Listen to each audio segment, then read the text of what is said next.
বর্তমান যিনি চেয়ারম্যান হয়েছেন তাকে আমরা ইসলামী ব্যাংকে কোনো অবস্থায় ঢুকতে দেব না এবং তিনি যেই দিন বোর্ড মিটিং দেখবেন সেই বোর্ড মিটিং আমরা করতে দিব না।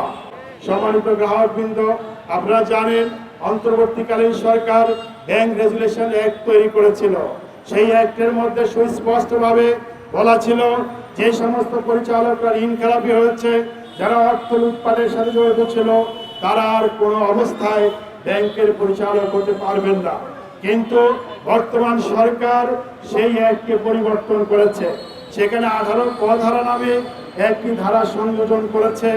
এর মাধ্যমে যারা ঋণ খেলাপি, যারা লুটপাটের সাথে জড়িত, সেই সমস্ত পরিচালকদেরকে আবার ব্যাংকের পরিচালনা পরিষদে অন্তর্ভুক্ত হওয়ার সুযোগ করে দিয়েছে। বর্তমান যিনি চেয়ারম্যান হয়েছেন তাকে আমরা ইসলামী ব্যাংকে কোনো অবস্থায় ঢুকতে দেব না এবং তিনি যেই দিন বোর্ড মিটিং দেখবেন সেই বোর্ড মিটিং আমরা করতে দিব না।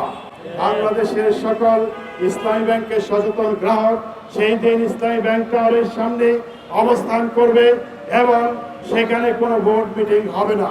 সুতরাং আমরা আশা করছি যে সরকার ইসলামী ব্যাংকের যাকে চেয়ারম্যান নিয়োগ করা হয়েছে, সেই চেয়ারম্যান নিয়োগের যিনি কারিগর, সেই কারিগর বাংলাদেশ ব্যাংকের যে গভর্নর, সেই গভর্নরকে অপসারণ করবে। কারণ তিনি যে সমস্ত ব্যাংকগুলো আজকে দেউলিয়ার দিকে চলে যাচ্ছে, ইসলামী ব্যাংক ছাড়াও অন্যান্য আরেকটি 5টি যে ইসলামী ব্যাংক, সেগুলি দিয়ে সম্মিলিত ইসলামী ব্যাংক তৈরি করা হয়েছে। আপনারা দেখেছেন সেই ব্যাংকগুলোতে যারা আমানত রেখেছে তারা কোনো টাকা সেখান থেকে তুলতে পারছে না।